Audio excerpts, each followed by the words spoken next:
Well folks, welcome back to the workshop.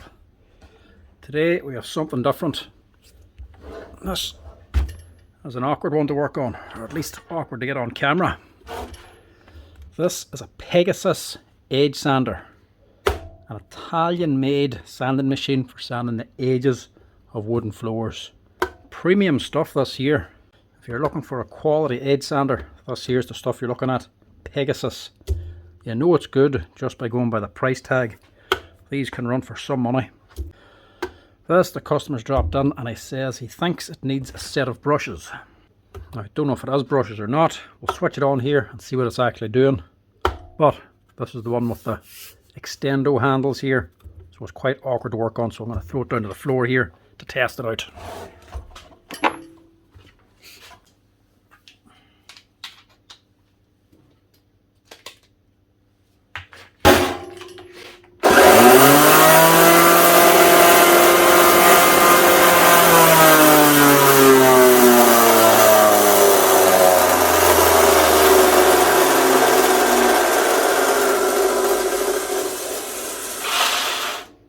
Right, that sounds all kinds of bad. It's not just brushes, sounds like bearings as well maybe. There is a flash coming from down here.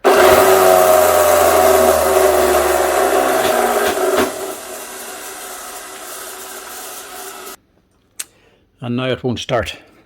Right, that might be the brushes. You can see down here at the back of this dust port, you can see a flash coming from there. So the motor is sparking, and if it's now not running after running a little bit, that is probably the brushes.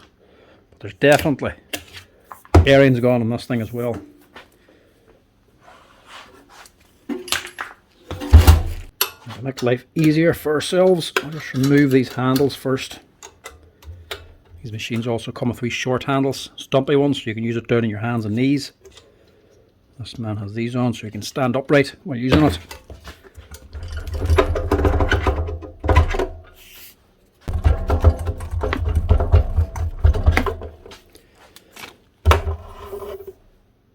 Big handles in this thing. Put them away to one side. So this is basically just a big motor with a pulley connected by a timing belt that runs a sanding disc or a fibre disc up the side. So this isn't actually Velcro, this is actually held on by a nut and a coned washer here. So it's actually bolted on. It's got a fibre disc. It's for flooring. So you get your big drum sanders for actually sanding the wooden floor, taking it back down to the bare timber if you want to take off the old varnish to restain it or something, or touch up the floor.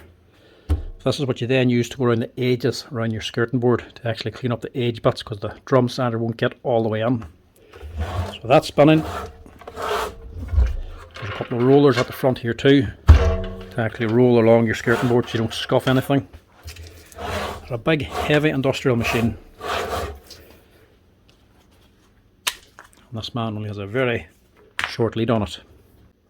Now before we do anything with the bearings, we'll just check to make sure it definitely is the brushes on the motor and not an actual bad motor.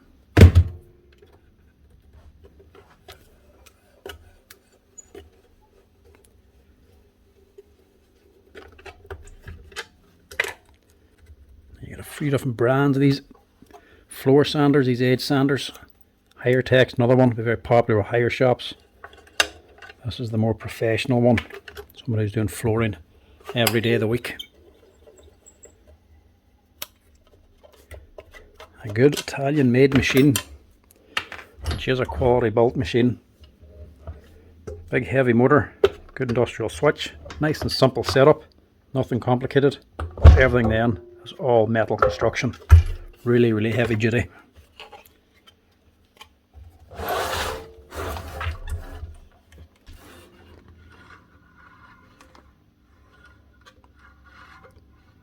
That doesn't look too healthy.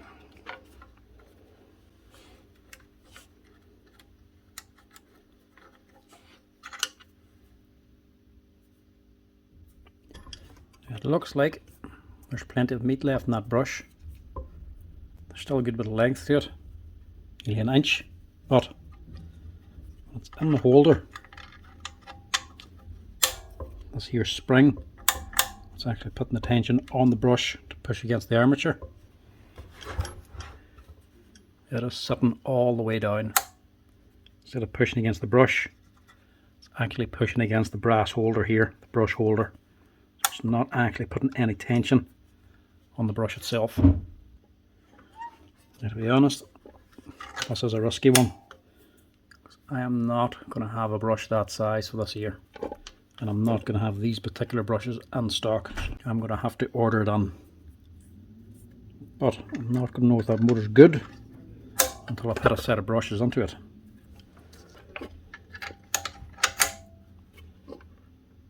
Yeah, so you see the way that one there's burnt. That's the problem one. That's just not getting far enough down. So this armature is worn. Quite a lot actually. But she hasn't blown a segment. And these Italian ones are quite robust. So I would guess that the armature is okay, so we'll take a chance. We'll get a set of brushes for it. But how far do we go for it for till then? Yeah. Definitely bearings gone on it as well. First off, we'll check, make sure we have none of these brushes. If I don't have them, I'll order them. And we'll change the bearings now whilst we wait for them to come on. Just put that back just in case we would lose it. I'll see if I have any of these. Right, no brushes for it, so we'll just get on with it. We'll see what we can do. We'll open her up and see if we can change any of the bearings.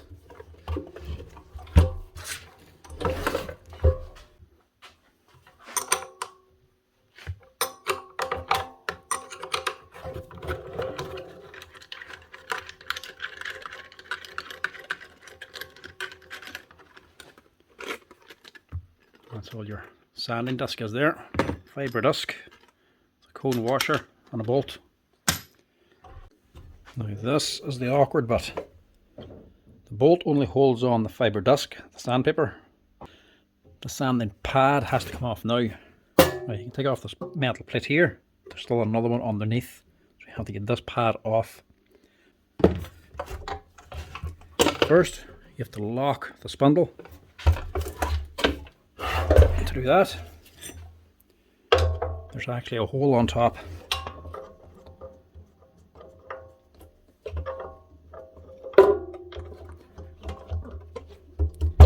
That goes all the way through to the pulley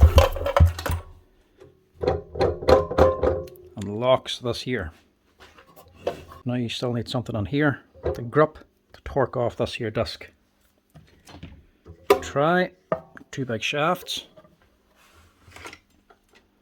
and a long bar, see the handle, but doing it by yourself is a problem. You just don't have enough hands free to hold this and the bar and the machine down. So to get it off, work in reverse. Get 2 6mm deep sockets or something similar. They can slide in there. The rubber will hold it in place. The shaft goes all the way to the metal plate at the back. Take the whole thing over to the vise, clamp the 2 sockets in the vise, and holding the machine and the screwdriver, turn the machine itself to actually slacken off this here base.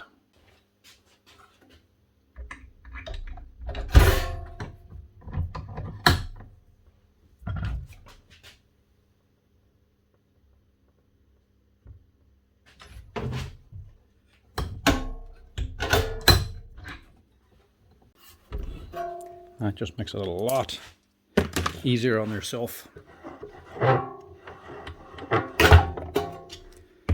Because them things can sometimes just rust on and be extremely tight.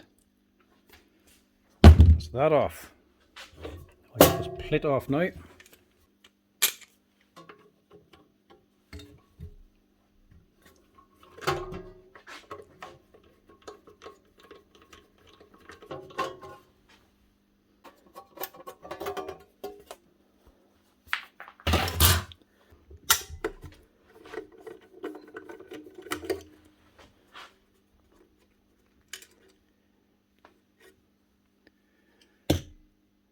the screw heads start looking like that, it's time to replace them. The last person to work at this thing was having a real lazy day by reusing some of these screws. Look at the state of those chewed up screw heads. Were they flats or Phillips? God only knows now. Why would you even bother putting them back in again? There'd be more hassle getting them in than just replacing them.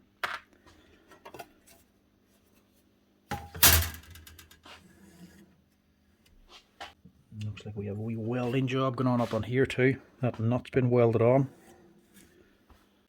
To take that off, these 3 holes, they're for actually locking it. The actual screwdriver goes through them to lock it up. But as well, there's 3 socket head screws. Make sure you clean them out because these are going to be full of dust and rubber fibres from the belt. So make sure they're not clogged up. The socket doesn't go in deep enough, you're just going to end up stripping out the head. These should be tight because this will be rusted in more than likely.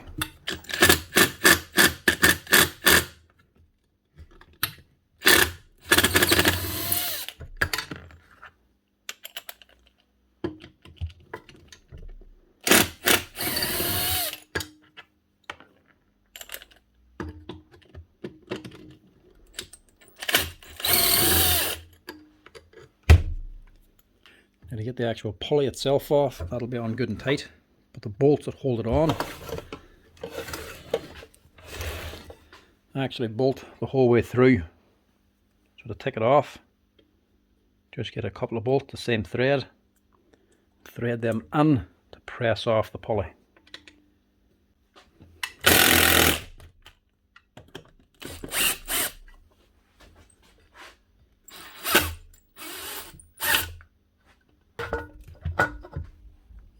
There we go.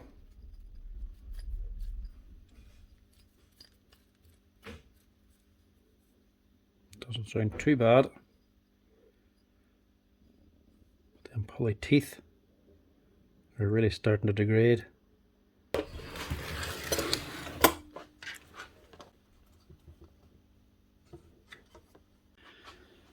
problem now, somebody's had the bright idea to weld a washer onto the bottom of this here nut, probably to stop the belt from sliding off.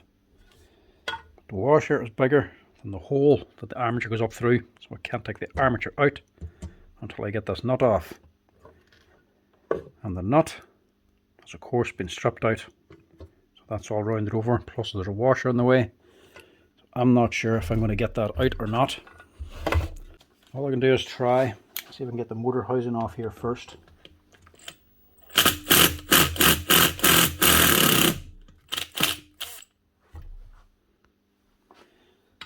This thing is fighting me every which way it can.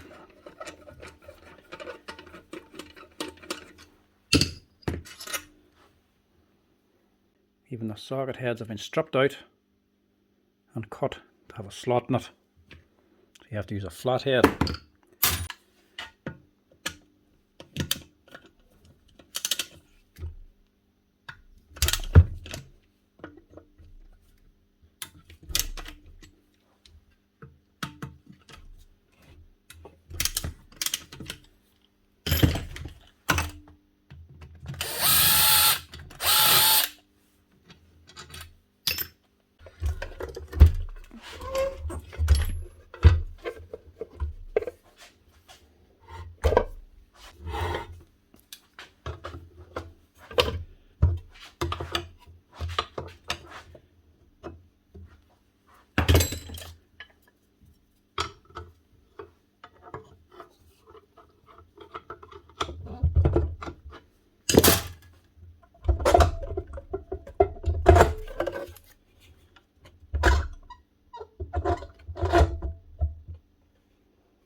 Yeah, that won't come out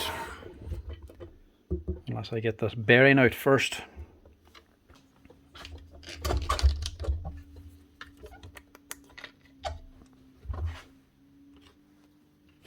Not what you want to be doing. But what choice have I got?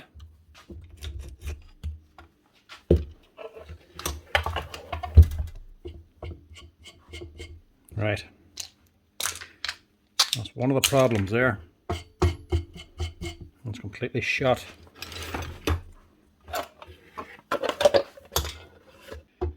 Field doesn't look too bad. Get away with that. And that other bearing has gone as well. What a pain. The nut's dropped out, so I can't get a grip to actually unscrew that nut. The washer was too big to fit through this hole, so I've had to hold this in the vise and take a belt sander and slowly grind down this washer whilst turning the armature. Enough. So that washer will finally fit through the hole. That is the main problem, but as well, there's more problems. See how shiny that outside wrist is.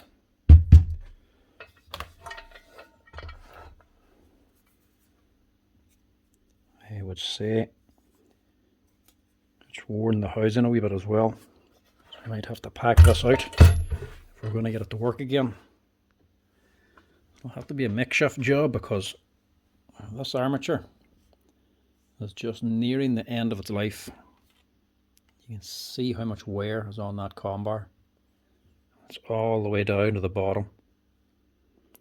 So that is nearly done. Don't know how much longer that's going to last. I would say the last person that fixed this thought the same thing. And this is going to be their last repair. Maybe this one will be the last repair. To get this nut off, I had to clamp that armature in a vise, get the Stilton to this here pulley, just so that I can unscrew it.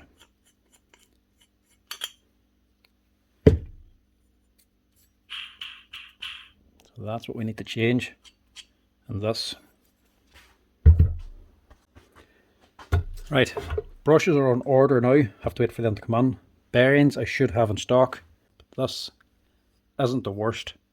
If I had to order that as a special bearing, I mightn't bother because that pulley is also damaged. The main problem is these bearings and this housing.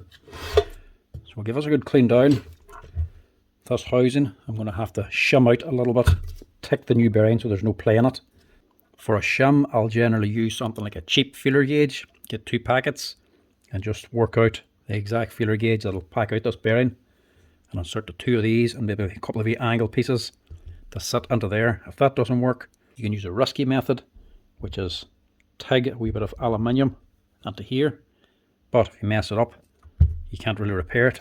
The other option, if the shims don't work, is to get a little bit of solder, actually scuff the inside of the housing here where the bearing sits, put a couple of wee dollops of solder all the way around. That way when the new bearing goes in, the edge of the bearing's rounded, so it'll actually press over the solder and actually press in and keep the bearing nice and tight in the housing. But it only being solder, it might eventually move or break away again. So you also slap a good lock of bearing lock in there as well, or Loctite. So over time that'll also start to hold the bearing in place. It's a temporary job, it's last resort.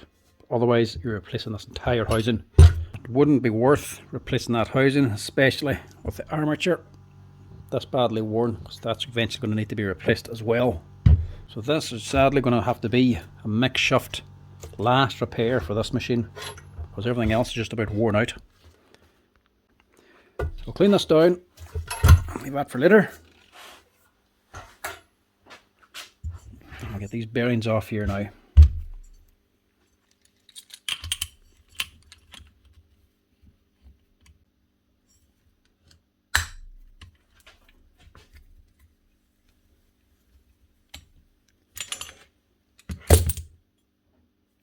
Always watch if the bearings are very tight, coming off a shaft like this here, with a thread on the end of it where a nut has to go onto. Be careful, make sure there is a dimple for the actual pullers to go onto. If that's flat, when the pullers slip, go off to one side and damage that thread, you're into trouble. Because if you wreck this thread, you'll be replacing the armature. It looks like somebody did before and had to repair it. The end of that is all chewed up.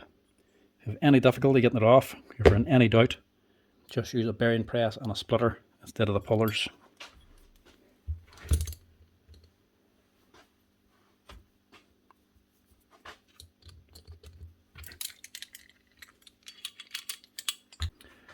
Now this bearing I'm not actually going to change. One, it's not actually all that bad. No one changing these two, but this one is more specialist. There's actually a deeper bearing. I'll have to order that from Pegasus themselves. It's going to cost extra money. Plus the teeth on it for the pulley are all damaged, and it really wouldn't be worth replacing that with the amount of wear that's on this armature as well. So we'll just leave that as is.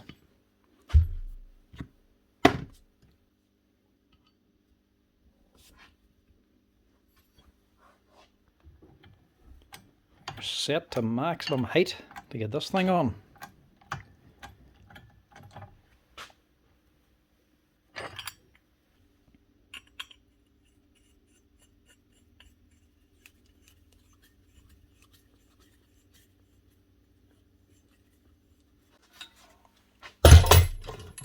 Now, you can see from this old bearing just how slack a fit that hole is now. At least a mil of play inside of there, so we'll have to get something to pack that out.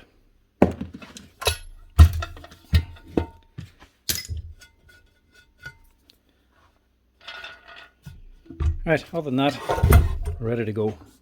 The quickest, easiest and cheapest thing to use is a feeler gauge. These are strips of spring steel of all different thicknesses for measuring gaps.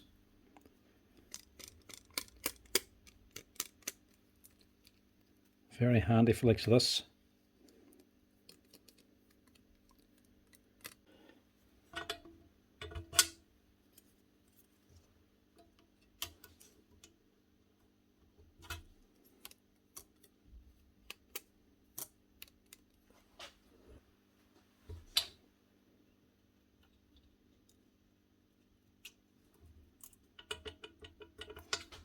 More yet. There's not only going to be this. That's better there, yeah. 0.004 mil. This won't be the only thing holding it. We'll also be putting on bearing lock into this as well. Put one here, and one here. And we'll bend them over like so. Just nip it there.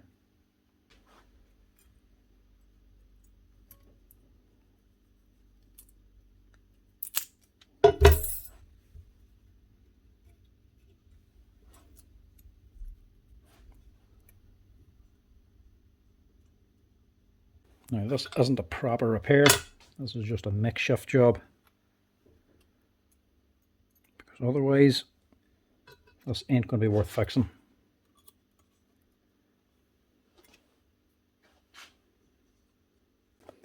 On top of them, a good hip bearing lock, maybe not that much, but a good coating. Hopefully this will then go on without knocking out them shims.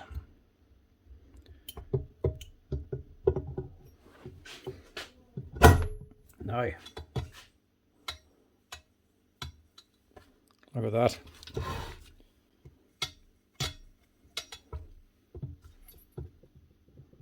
Much tighter. Rubbing because it's here. You can see how tight a tolerance this is on the body. So this is the cooling fan for the armature, and the one underneath is the impeller for the dust extraction for here. So that should hopefully do. I have to wait for the brushes to come on for this thing anyway. By the time they do come on, this here bearing lock will be well set as well. So that'll be held nicely in place.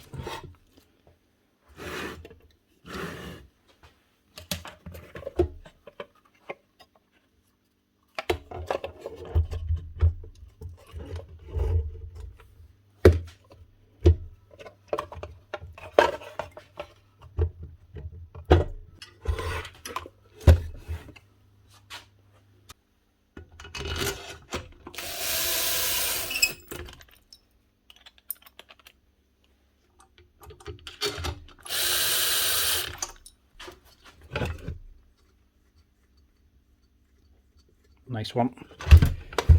Nice and free and no play.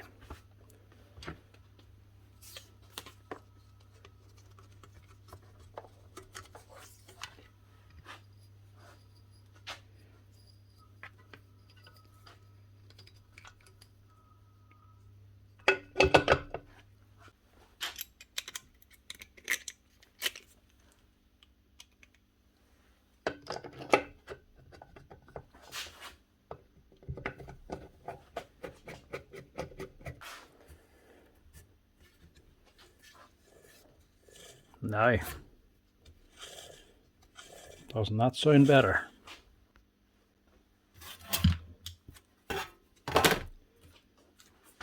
Instead of reusing them old screws, I'm just going to replace them, just in case somebody does need to get onto this thing again. Wouldn't want them cursing at me for reusing them old ones.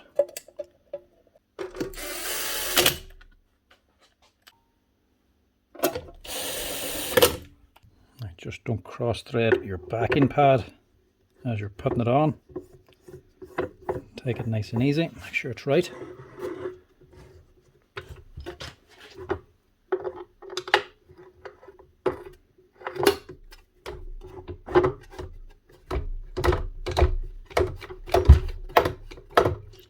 And snug it up.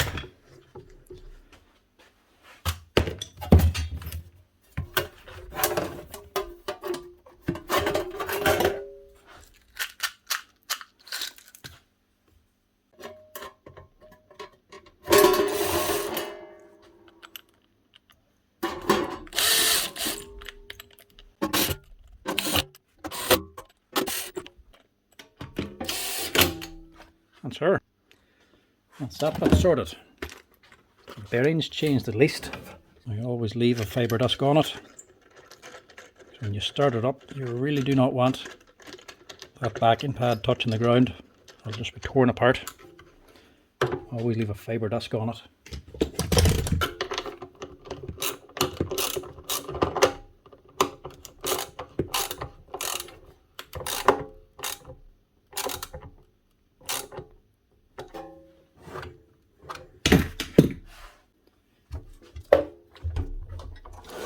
Right, now we just need brushes. We'll have to wait for them. Lastly thing now, the brushes. We took a day, ordered them on Friday, and they're here first thing Monday.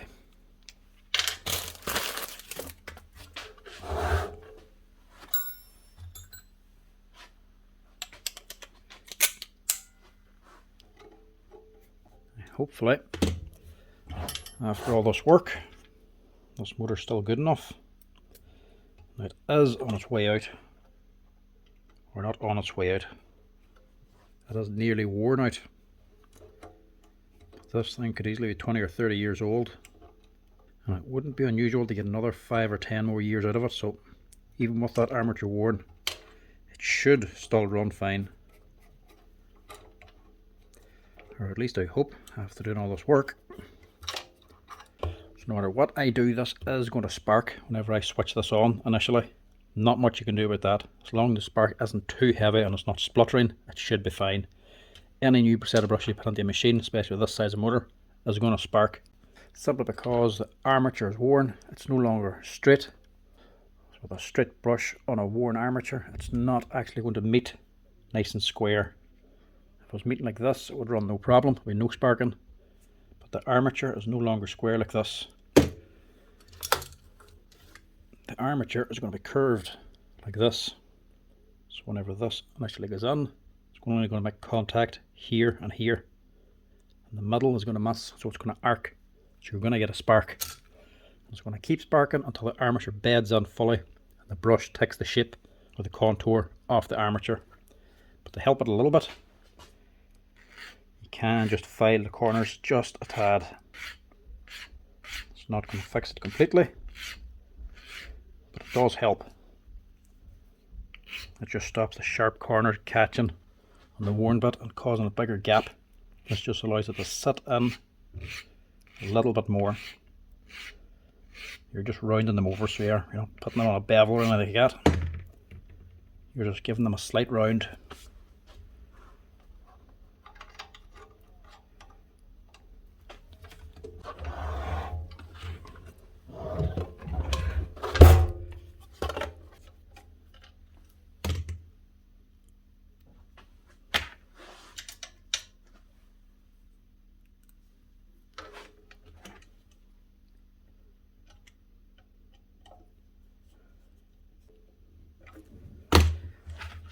So these should make a massive difference on their own. And the bearings and the shims should help quieten it down quite considerably. Now, one other thing is the lead. It's literally only a foot long. But I would guess you will want to change, seeing as it's on here, so you will just go ahead and change it. Besides, really not difficult to change. Everything's just going onto the strut connector. So it's literally 3 screws and a grommet to change it. So we'll just replace this as well.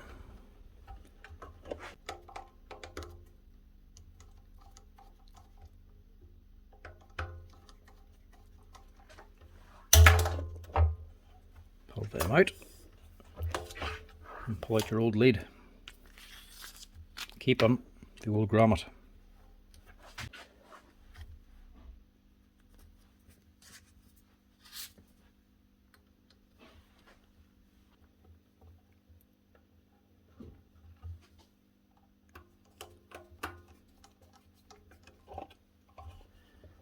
It's sitting down there, and that is sitting on top.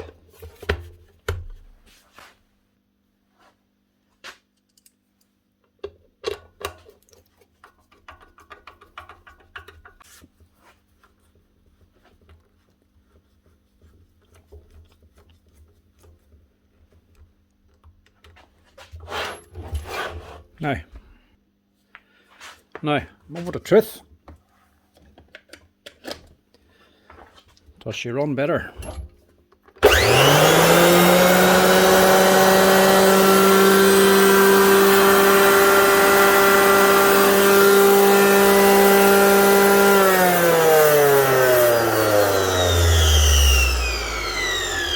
Listen to that. Doesn't that sound much better? Not even sparking as much as I thought. The motor sounds a lot better. She is ready for work again. The new set of bearings and that bearing packed out on the housing, she'll be able to do plenty more work now. That sorted that thing out nicely. Didn't think it was going to run as well as that. Now, just need to get the handles back on.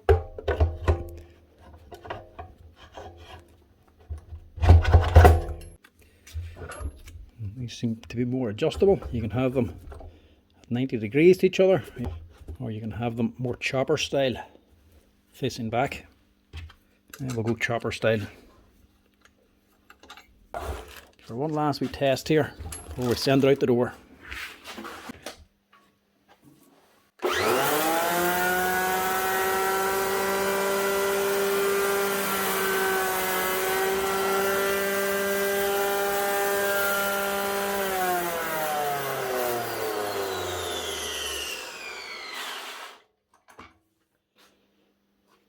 That's her. One Pegasus aid sander repaired. If you have one or ever get one on, that's how you fix them up again. Thanks for watching, folks. Give us a wee comment down below, and a like and a follow. Cheers.